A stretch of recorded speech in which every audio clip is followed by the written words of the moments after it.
Welcome, everyone, to ETUK Investigates. Today, we are taking the deepest of dives into a global flashpoint that has caused one of the biggest rifts between NATO allies in recent memory, Greenland.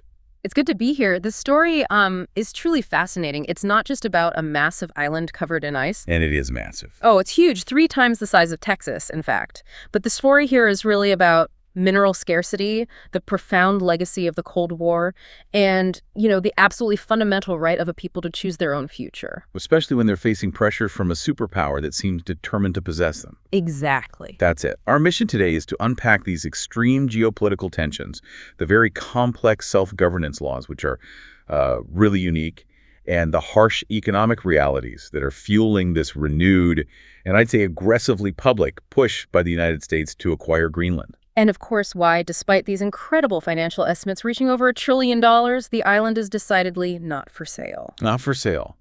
So for this deep dive, what are we working with? We've assembled a massive stack of sources for you. We're working with the actual legal text, specifically the Greenland Self-Government Act, which is critical.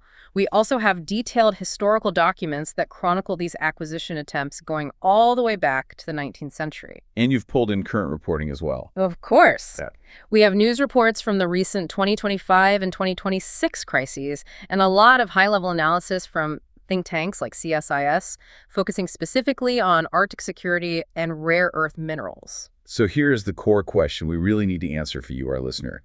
What are the deep, interconnected layers of sovereignty, strategic importance, and mineral wealth that transform this autonomous Arctic territory into such a volatile flashpoint for U.S.-Danish Greenlandic relations? And frankly, for the accelerating global great power competition, it's a dense knot of international law and pure realpolitik. Right. We need to untangle it piece by piece to really understand why the U.S. has doubled down on this goal, and maybe more importantly, why Europe views this whole pursuit as, well, existential to NATO stability. It really is that serious. Okay. Let's unpack this history first. When the idea of buying a country comes up, especially a place as large as Greenland, I think most people just dismiss it. It sounds like an absurd, isolated incident. A one-off thing. Exactly. But this desire for the U.S. to acquire Greenland is actually a deeply, consistently recurring American ambition. This isn't just a 21st century headline. This goes back to the 19th century. It does. The U.S. has been interested since the mid-1800s. They've always viewed Greenland as a logical, albeit highly ambitious, extension of their, North American destiny.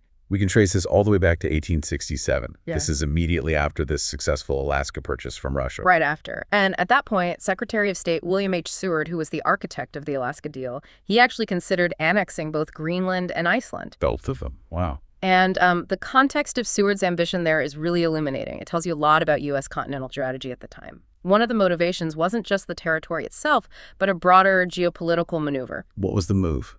Seward explicitly sought these territories, hoping that by annexing them, he could encourage Canada, which would then be geographically sandwiched between U.S. territory to the east and the new territory of Alaska to the west, to eventually join the United States. Wow, that's a long game. Using Greenland as strategic leverage against Canada. It was a strategic domino effect. That attempt failed, however, because Congress rejected a separate, highly contentious deal to purchase the Danish West Indies. Which are now the U.S. Virgin Islands. That's right. That purchase was just considered too costly at the time, and it stalled all of the other northern acquisition plans. But the idea didn't die. Oh, not at all. It just went dormant. 40 years later, in 1910, the U.S. floated a new proposal. This time to trade parts of the newly acquired Philippines, specifically the large islands of Mindanao and Palawan for Greenland and the Danish West Indies. The land swap. A massive one. Now, the U.S. eventually did acquire the Danish West Indies in 1917 for $25 million, but Greenland, once again, remained firmly off the market. And then we jump to the post-World War II period, which is where the cash offer became very real and very official. This is where it gets serious. In 1946, the U.S. military, specifically the Planning and Strategy Committee of the Joint Chiefs of Staff, determined that acquiring Greenland was absolutely vital to U.S. interests. And what's fascinating in the documents from that era is how they rationalized the purchase. It is. They saw Greenland as, and this is a quote, completely worthless to Denmark because it required a huge annual subsidy just to maintain, but they saw it as invaluable to the U.S. So Secretary of State James F. Burns made an offer. He did. He offered Denmark $100 million in gold bullion. $100 million. Yeah. In 1946. That's a staggering amount of money back then. To give you and our listeners some context for today's valuation, that $100 million would be equivalent to about $1.6 billion in 2024. So a serious offer.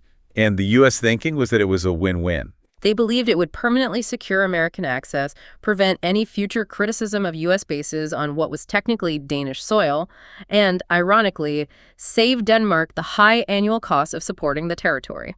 They thought they were doing them a favor. But Denmark was resolute. Firmly rejected.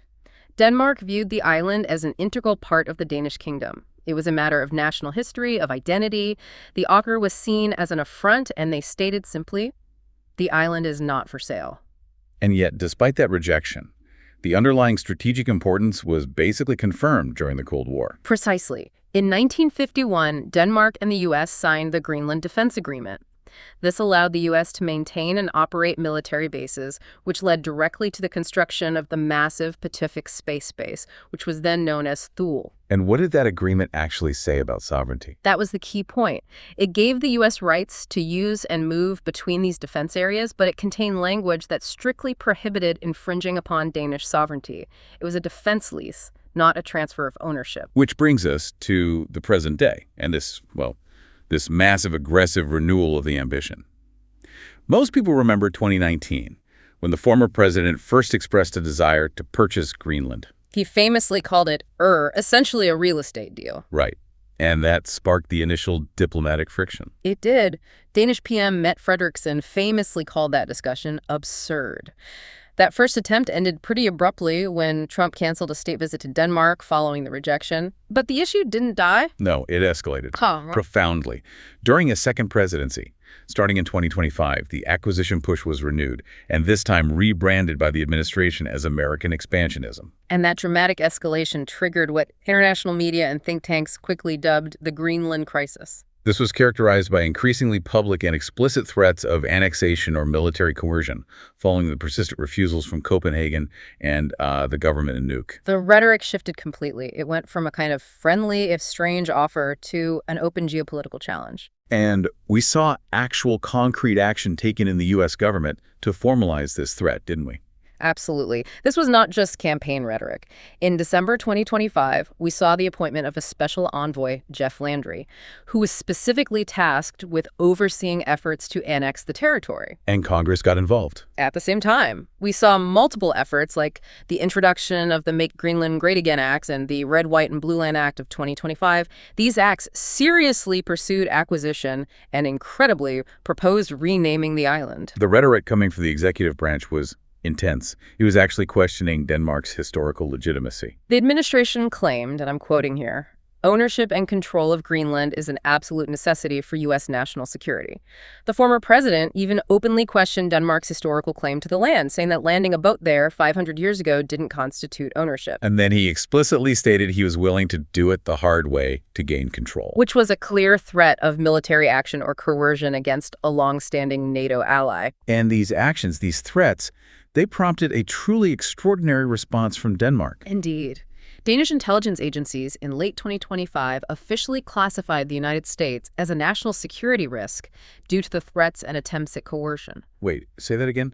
A NATO member classified the U.S. as a security risk? Yes. It's an almost unprecedented situation. One core NATO member classifying the leadership of another founding member as a source of instability. That is just an extraordinary fact. So let's dig into why. Why is Greenland considered this vital, this essential to U.S. security today, enough to justify this level of diplomatic and military aggression? Well, it boils down to unrepeatable geography and high technology, specifically in 3 areas: the North Atlantic defense, continental air defense, and space operations. Okay, start with the North Atlantic. I've heard the term GIUK gap. Right. Greenland's position is crucial for NATO defense because it dominates the North Atlantic, specifically that GIUK gap, which stands for Greenland, Iceland, and the UK. Control of that massive maritime corridor is vital. And why is controlling that gap so important to NATO strategy? In any major conflict, particularly with Russia, Any submarines or surface vessels trying to transit the North Atlantic, say, to attack U.S. supply lines to Europe, would have to pass directly through the GIUK gap. So it's a choke point. A massive choke point. And organizations like RAND have suggested that, short of outright acquisition, the U.S. should seek to integrate Greenland more deeply into NORAD. That's the logical next step. Integrating it into the North American Aerospace Defense Command would significantly enhance continental defense. You could use Greenland's forward position for powerful early warning systems. Okay, now let's talk about Patufik's space base, formerly Thule.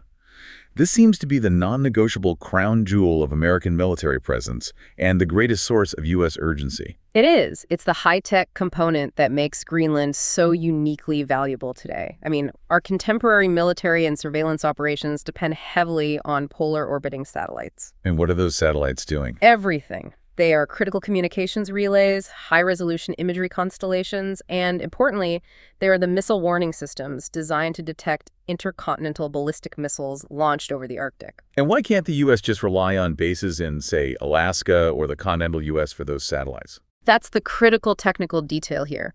Since these satellites are in polar orbits, meaning they pass directly over the North and South poles, they only pass over U.S. continental territory for very brief periods during each orbit. Okay. So to maintain continuous command, control, and tracking throughout the satellite's entire revolution, you need ground stations positioned high in the Arctic. Patufik's space base is one of only 2 Arctic facilities available to the United States for this purpose. And the other one is in Alaska. The other is Clear Space Force Station in Alaska. So if you lost one, you lose all your redundancy. Precisely. The potential loss of Patufik, say, following Greenlandic independence where the U.S. lease might not be renewed, or, God forbid, if the base was handed over to a hostile power, that would leave the U.S. with no redundancy in its Arctic space tracking infrastructure. Which would create, what?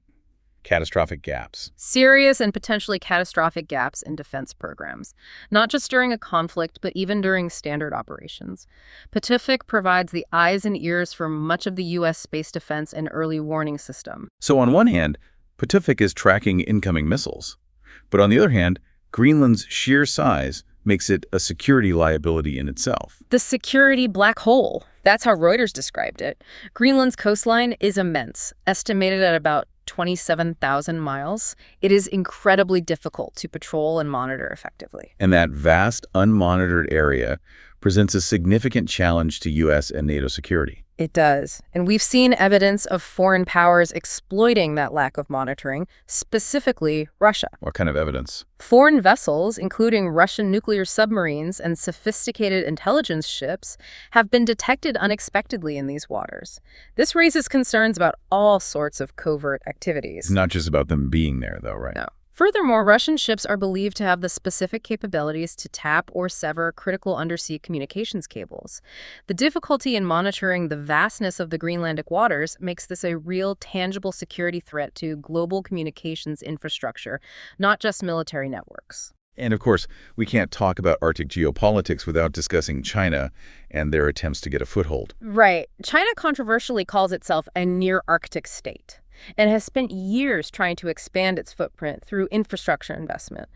They call it their Polar Silk Road strategy. And the sources indicate China made significant efforts to invest in Greenland. All over it. They tried to invest in airports, an abandoned naval station, and a satellite ground station. But the U.S. and Denmark worked together to push back on those attempts. They did, and very successfully. Danish and U.S. pressure was key in stalling and curtailing these Chinese ambitions purely on national security grounds. For instance, the U.S. was particularly concerned about a state-owned Chinese construction company that was shortlisted for a major project to upgrade several key Greenlandic airports. So how did Denmark manage to block that without jeopardizing their much-needed infrastructure funds? Well, Denmark stepped in and financed a large portion of the necessary airport updates themselves. They paid for it. They paid for it, a nearly $550 million investment. They effectively bought out the Chinese potential involvement. This massive financial outlay just underscores how high the geopolitical stakes are for both Washington and Copenhagen in denying Beijing a strategic toehold in the Arctic. So this renewal of U.S. annexation threats has created a profound crisis, not just for Denmark, but for the entire transatlantic security structure. The consequences are severe. The Danish Prime Minister, Mette Frederiksen, has explicitly warned that a U.S. attack or a coercive annexation of Greenland, would effectively end NATO. And NATO, that's an incredible statement. Because the entire premise of the alliance is mutual defense and respect for sovereignty. Oh. If you violate the territorial integrity of a founding member like Denmark, you shatter that premise. And how did the rest of Europe respond to this? With strong solidarity for Denmark. The leaders of the UK, France, and Germany, alongside the Nordic foreign ministers, they all issued joint statements supporting Denmark and Greenland. So a united front. Completely unified in stating that the island's future can only be decided by the people of Greenland and Denmark. The U.S. threat is viewed as rattling the entire alliance and jeopardizing European trust in American leadership. You mentioned earlier that Danish intelligence classified the U.S. as a national security risk. How specifically did they define that risk? What were the U.S. activities that prompted such an extraordinary designation? Well, the risk wasn't just the overt threats of annexation. It was the covert attempts to undermine the constitutional relationship between Greenland and Denmark. What Danish observers termed hybrid warfare. That's the term they used. Danish intelligence confirmed in late 2025 that they were monitoring at least 3 American men, all connected to the administration, who were attempting to infiltrate Greenland. Infiltrate? What were they trying to do? Their goal was to create political and social discord. The sources suggest these individuals were trying to sow division between the Greenlandic population and the Danish government, perhaps by funding local separatist movements or amplifying anti-Danish sentiment. Creating conditions where Greenland might feel compelled to seek U.S. protection or association. Exactly. So, the U.S. strategy, either buy the island or take it, has managed to unite the Greenlandic people, their Danish partner, and most of Europe against them. That's an astonishing diplomatic result for a NATO leader to achieve. It confirms that even in the modern era of great power competition, sovereignty and territorial integrity remain the non-negotiable core of international relations, particularly among allies. The U.S. has pushed this boundary to the absolute breaking point. So the U.S. wants it for high-stakes security, but Denmark says no. But as we established, Greenland isn't just Danish property. This is where the truly complex legal reality of Greenland's self-determination comes into play. You simply cannot sell the people. Absolutely. And to fully grasp why the island is constitutionally not for sale, you have to trace Greenland's path to its unique autonomous status. It wasn't always self-governing. It was fully integrated into the Danish state in 1953, which effectively ended its colonial status. Then came the initial Home Rule Act in 1979. Right, which granted significant administrative powers. But the real game changer was the Self-Government Act, or GSGA, in 2009. What specifically did that establish that makes the U.S. proposition impossible? Well, the 2009 GSGA was foundational because it shifted the entire legal basis for the relationship. Crucially, its preamble explicitly acknowledged Greenlanders as a people pursuant to international law with the right of self-determination. That was the first time that was stated so clearly. The first explicit public recognition in Danish legislation of Greenlanders as a distinct people, not merely Danish citizens living abroad. And under that act, what specific powers did the Greenlandic government, the Naalakkersuisut, assume control over? They took control over huge areas of policy that, really defined statehood. This included the administration of justice, the establishment and control of the police force, oversight of financial supervision, border control, aviation, environmental protection, and most importantly, for what we're about to discuss, the control over mineral resources. Absolutely. And on top of that, Greenlandic was declared the sole official language in 2012, which solidified their cultural and administrative identity. So they control their resources, their justice system, and their internal affairs. But Denmark still holds the biggest levers of state power, the ones that dictate their international status. That's the critical balance of the realm. Denmark retains full control over foreign affairs, defense, security policies, citizenship, and monetary policy. Any treaty or defense agreement involving Greenland still falls under Danish sovereignty, but it now requires significant input and respect for Greenlandic interests. Okay, let's focus on the ultimate mechanism, independence. If the people of Greenland vote to leave the kingdom, how is that handled legally? That is strictly governed by Section 21 of the GSGA, which establishes a clear, formalized path. It says that decisions on independence are taken by the people of Greenland. So it starts with them. It has to. If the Greenlandic parliament, the Inatsisartut, initiates negotiations, and then a majority of the people approve the measure in a referendum, then Denmark is legally committed to respecting that decision and negotiating the terms of exit. So independence doesn't happen just because Greenland votes for it. There's a requirement for Danish consent, too. Exactly. This is what legal scholars call the dual consent architecture. It requires Greenlandic referendum approval and consent from the Danish parliament, the Folketing. Why is that dual consent so important? It's constitutionally necessary because, under the Danish constitution, the government cannot undertake any act whereby the territory of the realm shall be increased or reduced without the Folketing's explicit consent. This makes any unilateral action by the U.S. or even a sudden decision by Denmark to sell completely illegal under both Danish and Greenlandic law. And this is the core legal wall against the U.S. acquisition proposal. The GSGA only contemplates independence or continued association with the Danish kingdom. That's the key. It does not contemplate transfer to a third sovereign state, especially not a foreign major power like the United States. And this highlights a massive legal ambiguity in international law itself regarding self-determination. Can you elaborate on that legal ambiguity? Certainly. International law firmly recognizes the right to self-determination, which typically means the right to choose independence or free association with your former colonial power. But the law is far murkier on whether that right extends to a voluntary transfer or subordination to a new major power. Especially one with no prior constitutional connection. Exactly. Legal experts have described the principle of self-determination as plagued by an excess of indeterminacy in this specific scenario. The consensus is that while independence is an option, a coerced transfer is absolutely prohibited, and even a voluntary transfer is doctrinally contested. So regardless of the price, whether the U.S. offered $100 billion or $1.1 trillion, the legal framework, which was established with international blessing, is set up to prevent the sale of the territory to anyone. The people own their own future. That is the Greenlandic legal firewall, and crucially, Greenland holds the effective political veto over any change to its constitutional status. The Greenlandic government, the Naalakkersuisut, views negotiations regarding their future status as their right. And they have become increasingly assertive. They're insisting on speaking directly to foreign leaders without a Danish ambassador present, which reflects a clear desire for maximum autonomy even within the constraints of Danish foreign policy control. Now, let's look at the reaction of the people on the ground to this intense political and military pressure from Washington, because ultimately they're the ones who hold the sovereignty. And the public opinion data from early 2025 is overwhelming. A poll commissioned by the Danish paper Berlingske found that 85% of Greenlanders reject the proposition of leaving the Danish realm to become part of the United States. 85%. That statistic is almost absolute. It completely deflates any argument that the U.S. would be freeing them from Danish rule. It does. Only 6% supported the idea. And when asked about citizenship preference, 55% prefer to retain Danish citizenship versus only 8% preferring American. The public sentiment, as articulated by their leaders, is extremely clear. Greenland is ours.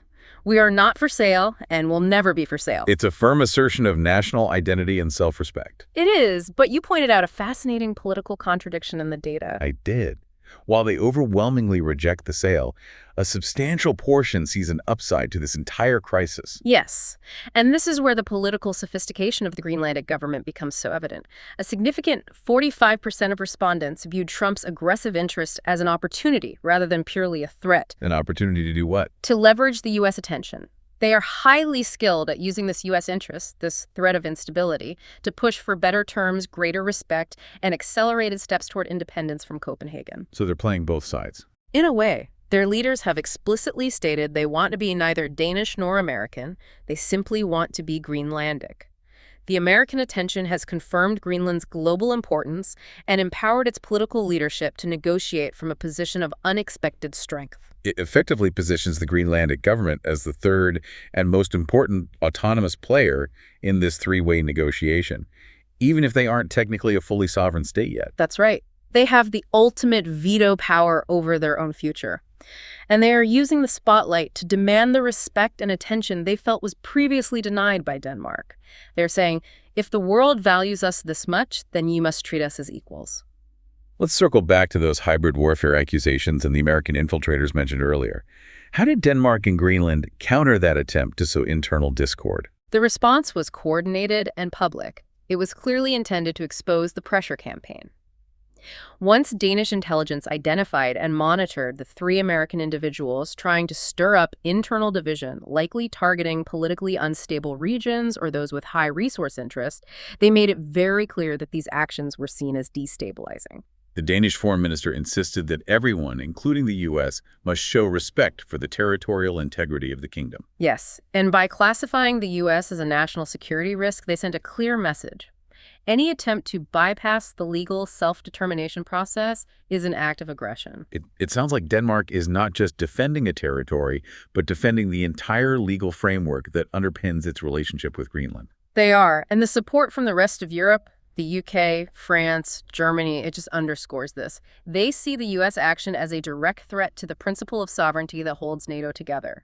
The unity of the European front confirms that this is not just a Danish-American dispute, it's a test of core Western values. So we have the geopolitical urgency, and we have the legal right to say no, backed by overwhelming popular support.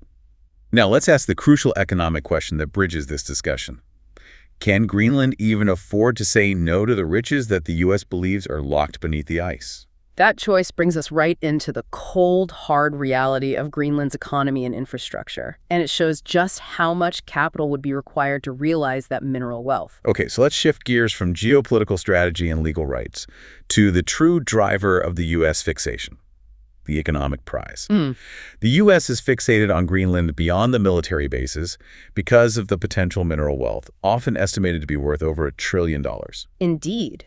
Geologically, Greenland sits on a massive gold mine. It's estimated to be rich in all sorts of resources: iron ore, gold, aluminium, platinum, copper, graphite, and huge amounts of estimated offshore oil and gas. We're talking about 50 billion barrels. But the biggest draw right now, the one that ties directly into high-tech defense and great power competition, is rare earth elements, REEs. That's the one.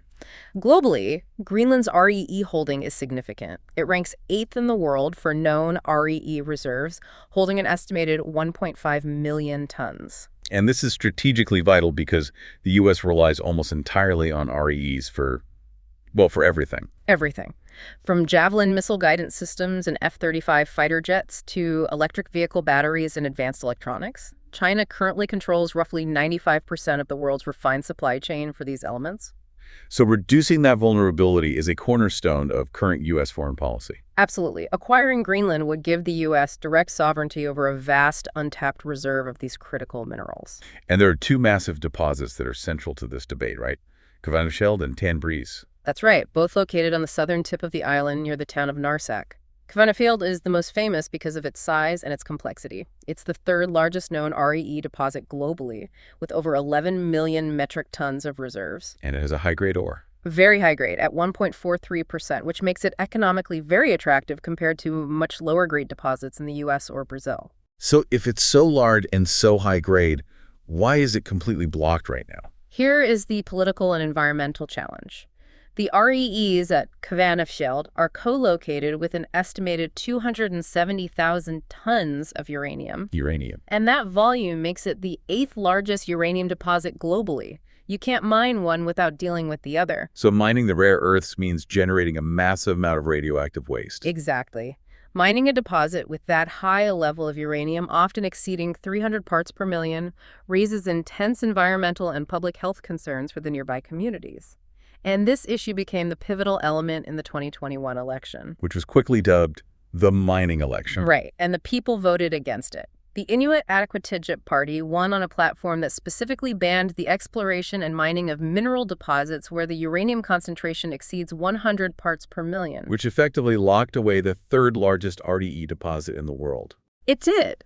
And this democratic action really demonstrates the powerful influence of the environmentalist community and the government's willingness to prioritize public health over immediate, massive revenue. And that ban has led to the legal crisis that is now dominating the Greenlandic court system. Yes. The Australian firm developing the Kvanefjeld project, Energy Transition Minerals, is suing the Greenlandic government. They argue the ban constitutes illegal expropriation of their investment. And they're demanding compensation of $11.5 billion. $11.5 billion. Wait, when we look at Greenland's entire GDP for 2023, which was less than $3 billion, That is a staggering figure. It is 4 times Greenland's annual GDP. This isn't just a corporate lawsuit. This is potentially a national existential threat to the Greenlandic economy. The political cost of uranium mining is simply too high, not only environmentally, but potentially financially if they lose that litigation. Okay, what about the other major deposit, Tanbreez? It's potentially even larger, but it doesn't have the same political poison of uranium attached to it. Right, correct. Tanbreez is potentially the world's largest single REE deposit, estimated at 28.2 million metric tons, though its ore grade is significantly lower than Kavanagh Fields at about 0.38%. And this project has moved forward. It has, and the political maneuvering around it is pure geopolitical thriller material. It showcases the lengths the U.S. will go to secure this supply. Tell us about the maneuvering. U.S. officials engaged in extensive high-level lobbying of the Tanbreez developer to prevent the sale of the deposit to any Chinese buyer. They were explicitly blocking Beijing's influence. So the U.S. successfully orchestrated the sale to a New York-based firm, Critical Metals Corp. They did, and reportedly for less than what Chinese developers were offering. So the U.S. was willing to see the developer take a financial hit just to secure Western control. Precisely, and the U.S. government is actively supporting the project. In mid-2025, the U.S. Export-Import Bank sent a letter of interest for a $120 million loan to fund the Tanbreez mine. So they're running a dual strategy: coercion on the diplomatic front and targeted economic engagement on the ground to secure access and counter China. That's exactly it. But despite all this talk of trillions of dollars in wealth, what is the critical dose of realism here? Is mining actually feasible soon? Experts seem very clear on this. They are. Mining won't play a significant economic role for at least the next decade, if not longer. The reasons are multifaceted: extreme weather, high operating costs, and crippling logistical constraints. Only about 20% of Greenland is ice-free, which already limits exploration to certain coastal strips. That seems like the biggest hurdle. Yeah. The sheer logistical difficulty of moving goods and people across the island. The logistics are crippling, and this is the factor the annexationists often overlook.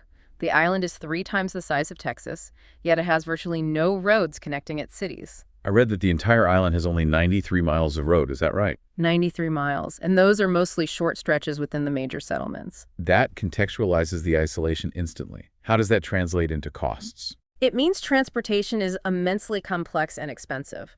One resident noted that flying just 280 miles between the 2 small cities of Nuuk and Kortok often requires 2 planes over 2 days and is actually more expensive than flying 2,000 miles to Copenhagen. So everything, equipment, fuel, personnel, and eventually the extracted minerals, must be moved by expensive air or sea freight. Often for very short distances. And the ports aren't ready for large-scale industrial exports either. No. The port capacity is a massive bottleneck. The Narsak port, closest to both the Kvanefjeld and Tanbreez deposits, handles only about 50,000 tons of cargo annually. Which is a tiny fraction, just 2.5% of the capacity handled by the capital's Nuuk port. You cannot run a global commodity export business through a port designed for local fishing. So if a Western firm like Critical Metals Corp wants to launch a viable large-scale mine, they have to invest not only in the mine itself, but in massive shared supporting infrastructure. Exactly. Viable large-scale mining requires these huge, coordinated investments in shared infrastructure corridors. Brand new ports capable of handling bulk shipments, new power plants to run the equipment, roads to connect the mine to the port, and airstrips capable of handling heavy cargo. This is high-risk, high-cost investment that needs state-level support. And we saw that with the airport upgrades. That project alone, the $550 million, was equivalent to about 17% of Greenland's entire 2023 GDP. Denmark had to finance much of that to block Chinese involvement. Which suggests a cooperative approach is the only way forward. Analysts argue it's the only way. You need concerted U.S.-EU engagement to lower the immense first-mover risk for mining companies and present a stable, unified alternative to adversarial models. This brings us to the final and most essential piece of the economic puzzle, the Danish subsidy. This annual grant seems to be the linchpin holding the current political system together, allowing the people the luxury of saying no to high-risk mining. It is the absolute linchpin. Greenland relies on an annual block grant from Denmark, which was 5.6 billion kroner in 2023, to maintain its extensive welfare state. That grant pays for free education, free health care, and the social services essential for their population of 56,000. And the 2009 Self-Government Act links this subsidy directly to the path to independence.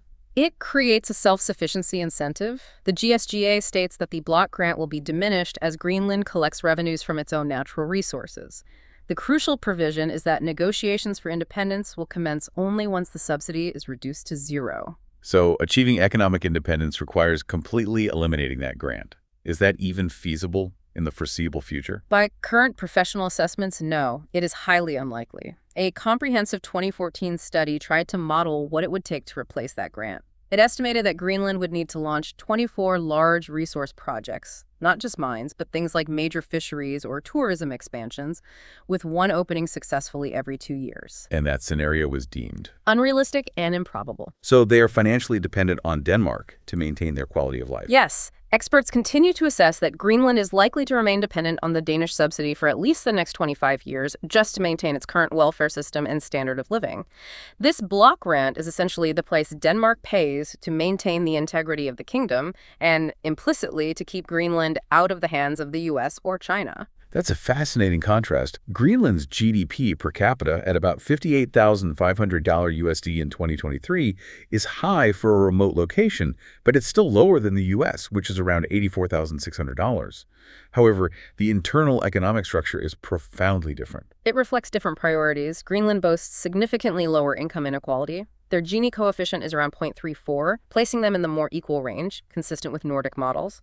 In contrast, the U.S. coefficient is markedly more unequal, at 0.47 to 0.48. So Greenlanders are making a clear political choice. They are prioritizing social stability and equality, which is guaranteed by the Danish Association, over the highly risky, long-term promise of a mineral bonanza and the possibility of becoming a U.S. territory with a far more unequal economic structure. Precisely. They are leveraging the stability provided by the Danish realm while cautiously exploring resource opportunities, but only on their own terms, as we saw with the politically motivated Kvanefjeld ban. They want to retain the social and economic benefits of association while maximizing their self-determination. And the chaos generated by the U.S. takeover threats actually empowered Greenlandic leaders to secure more respectful terms from Denmark, using the U.S. as that critical piece of leverage. That is the ultimate outcome of this crisis. It forced Denmark to invest significant capital, like the $550 million for airports, and provide increased diplomatic recognition. As Greenlandic leadership stated, the status quo is not an option. We do not want to be Danish. We do not want to be American. We want to be Greenlandic. They're leveraging two great powers to achieve their own national goals. What a powerful distillation of the conflict. It encapsulates the core tension. The only acceptable path forward for the Greenlandic people is one of self-determination, and that rules out any forced acquisition. So what does this all mean for the future of the Arctic? It seems Greenland sits at the intersection of three overwhelming and competing global forces. First, its non-negotiable right to self-determination, backed by international law and overwhelming public opinion. Second, its critical, non-redundant value to U.S. and NATO security, particularly for high-tech defense and space monitoring. And third, the elusive but highly valuable promise of economic independence driven by mineral wealth, especially those rare earths. The current crisis has confirmed Greenland's immense global importance. It's transformed the island from a sleepy outpost into a central geopolitical flashpoint, and crucially, it's empowered Greenlandic political leaders who are now demanding engagement as equal partners. They have successfully established that their future must be decided by them, using their legal structures, that independence through referendum and Danish parliamentary consent, as the only legitimate pathway forward. Effectively creating a constitutional wall against coercion or sale. The U.S. has historically valued Greenland at dramatically different levels, from the post-WWII offer of $1.6 billion in today's money, up to modern analytical estimates, ranging from $42.6 billion to a colossal $1.1 trillion based on mineral and strategic potential. A huge range. Right. So given that Greenland's current political status relies on a Danish subsidy model that's actually designed to encourage eventual independence, here's our final thought for you to consider.